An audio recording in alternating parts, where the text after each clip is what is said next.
Hi guys, Maggie here, and I am just looking at the sewing directions for my wrap skirt, Simplicity 8612, and the first step is stay stitching, so that is what I'm going to work on.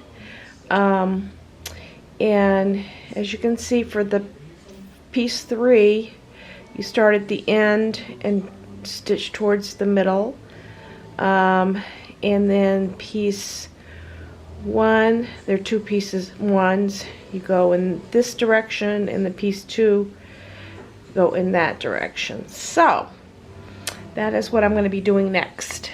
Okay, and here, this is my trusty sewing machine, and I hope that you can hear over the noise. Okay. Well, hello, this is Maggie here. Here's my piece 3, which is the back piece, and I have my piece 3 right here. I put a pin in the middle because I'm going to be stay stitching from the edge into the middle on both sides. Alright, piece 3 is done. Now the stay stitching is done. And I'm going to reattach the pattern piece, just so I know. And I still have to mark it, so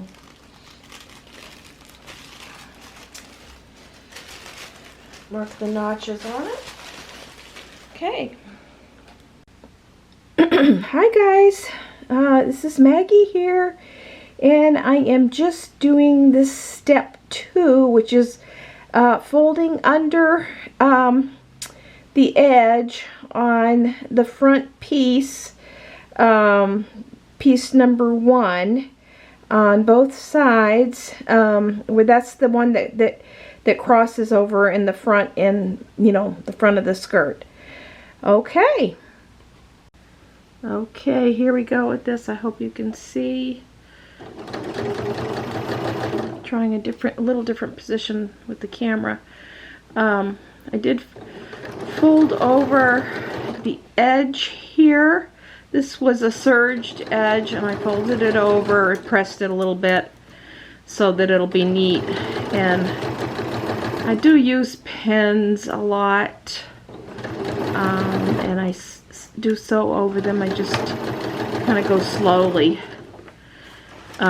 because I want this edge to be neat. So just kind of go slowly. If anything like jams up, I take it out. That's all. Okay. Or you can also take them out as you go.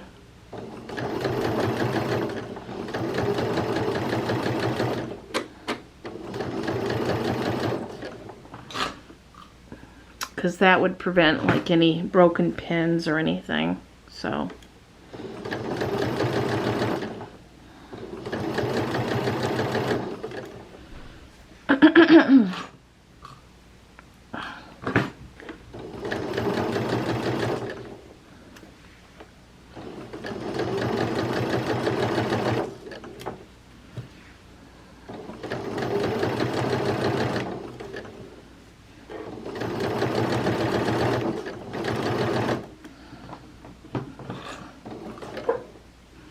I want a nice I would like to have a nice neat edge here.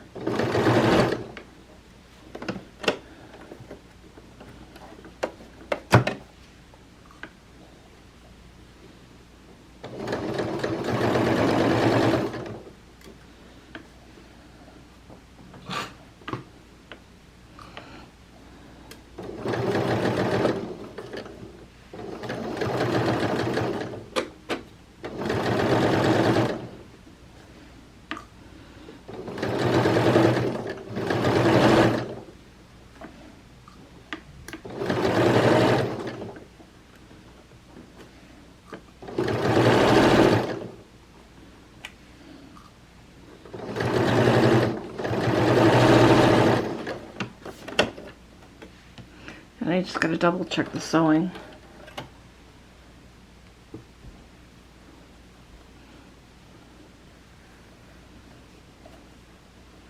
looks like it turned out all right. Okay, so I am moving on to step 3, where I am stitching all the sections together, matching the notches, and I've actually pinned all those sections together. I'm doing step 3 and step 4, which is the next step, which is the back portion here. I just actually pinned everything together, and I'm going to put it all together. So I've got, let's see, 1, 2, 3, 4, 5, 6 seams that I'm going to be sewing. So I'll show you some of that, and then after that's going to be the waistband. Okay, here we go. I'm starting to do some of these seams, and this is the finished raw edge.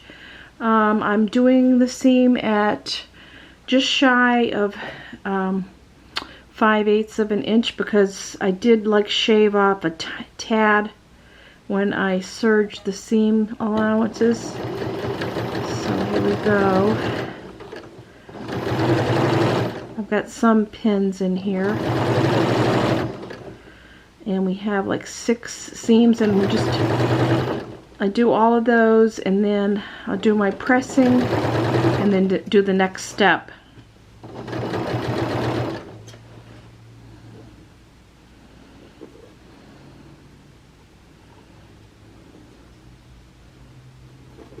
Maybe need a few more pins in here. I like it to be just so here.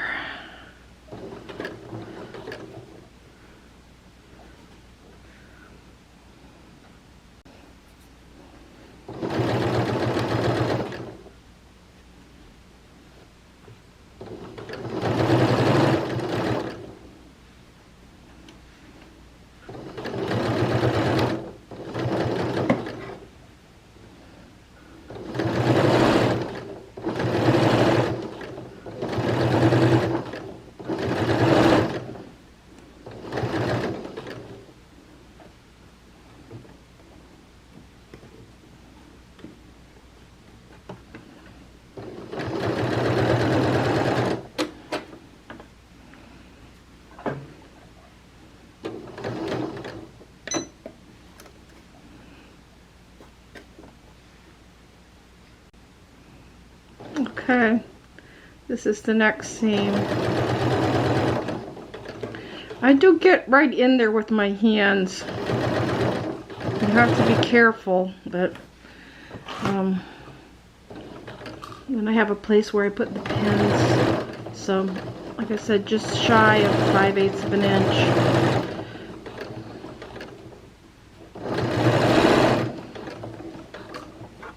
This fabric is real, even though it's kind of a matte finish, it is very slippery. So you have to kind of manage it.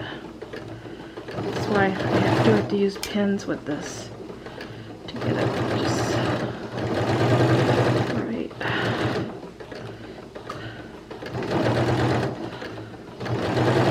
A little bit of finesse.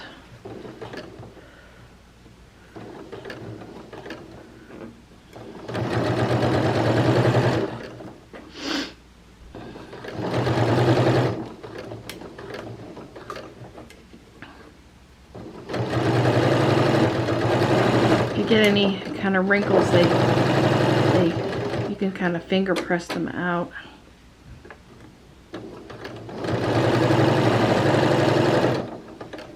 A nice feature of this sewing machine is it has a cutting tool here. You can see it here, and it cuts the thread, so it's a nice, that little scissor thing there. And then you can just pull this out like that. Okay, cuts it right off. Okay, another seam done. Okay, here we go with the next seam. I added a little bit of lighting, so Hopefully you can see it a little better. This is, like I said, just shy of 5/8 of an inch. And I have 6 of these seams that I'm doing. Sometimes I just go right over the pin, depending on how I'm feeling. I mean, it does hold it together, and you can do it quicker that way. I'm not saying it's the best practice, but hey, whatever works. Especially with fabric like this that's like slips. And you want to get a good straight seam allowance. Plus you want it to end in the right spot too, so you know, take just a little bit of finagling here. Okay, and I'm going to demonstrate this scissor thing right here. Is like a little cutting thing. And it cuts the thread for you, which is real nice. Like that. So all done. One more down. Okay, I'm doing the next section here. This is a little different viewpoint. It is kind of hard to do this with a camera pointing from the side. I'm making sure I have it just the way I want it. I tend to be picky. Make sure I have my seams just the way I want them before I take off. Just shy of 5/8 of an inch.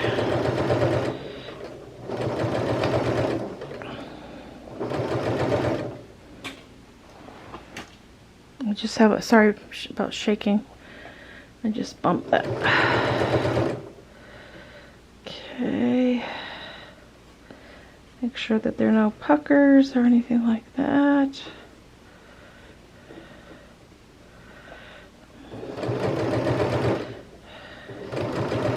I decided to go over just sew over the pins with this because it's just so slippery that if I take the pins out, it kind of loses its... Whoop. That's what happens when you leave the pins in. Sometimes you hit one a little bit.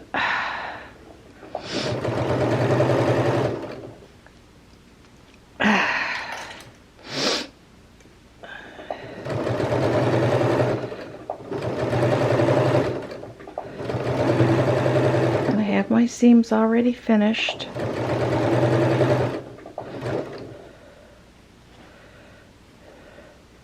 This one's ending right on point, but it hasn't been the case on all of them, all these sections here. Okay, and then use my little cutter. There we go. Okay, this is the last section.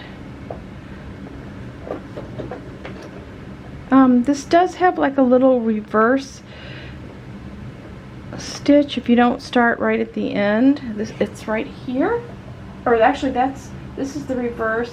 This is just like a little knot, and it'll do like a little knot for you, which is like a nice, do that little knot. Okay, now here we go. I got my foot in a funny place. Alright, here we go.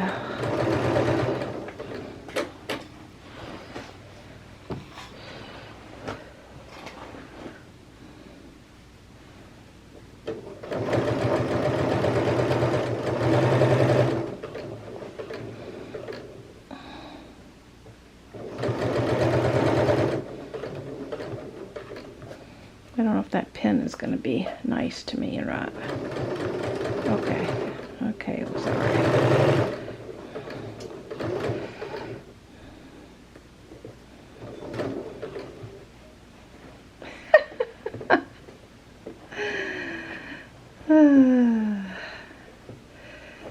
doesn't always go perfectly smoothly, and I am picky. So seeing that seam peek out a little bit, I didn't like that.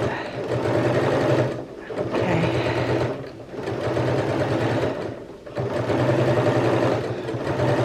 You can pretty much feel underneath that everything is flat. So that helps, and kind of like adjust things with your hands underneath. Okie dokie. Okay, almost done here. A little background noise. What am I doing? I'm sewing. Don't touch, I'm sewing. Okay. I'm doing a sewing lesson. There. So this is my iron that I've also had for like 20 years. It's a Rowena Superpress 050, which, and this unit has this is the iron itself. It has like a long cord, and then it has like a water filter, or water tank rather, and you put the water in it. So I just changed the temperature on this. Oh, I feel the steam coming up. Okay, so I'm pressing my seams open here. It looks like they're turning out pretty nice. I'm working by the window. Hopefully that's enough light. So I have to press all my seams open.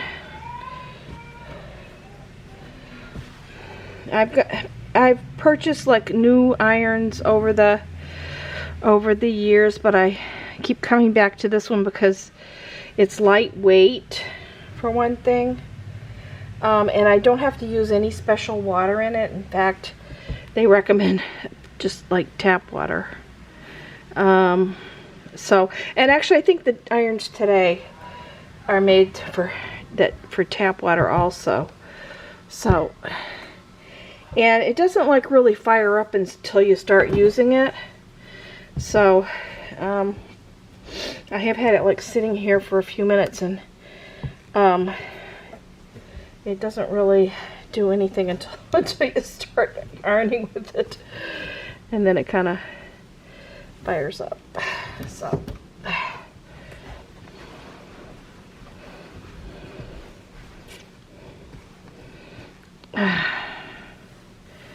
and that is right the way my seams are supposed to look. I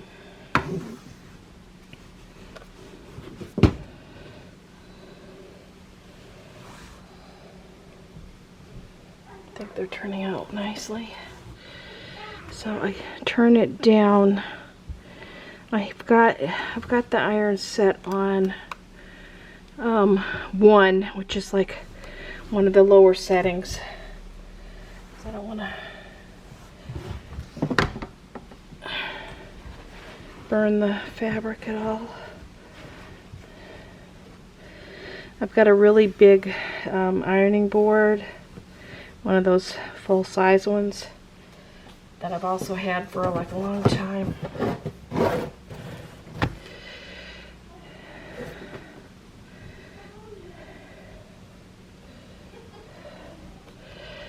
Okay.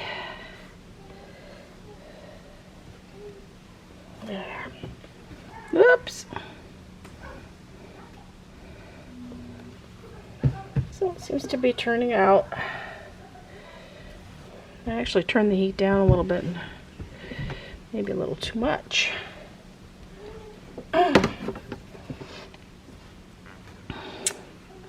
So you can see how there's a string there, but you know, they're turning out nice. They're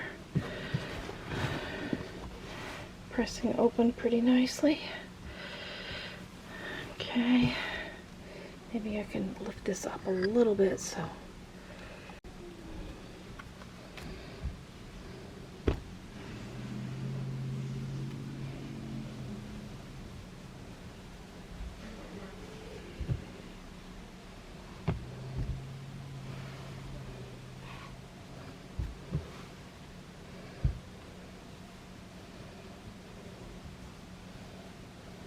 Very light heat. Just very light heat on this. Okay, done.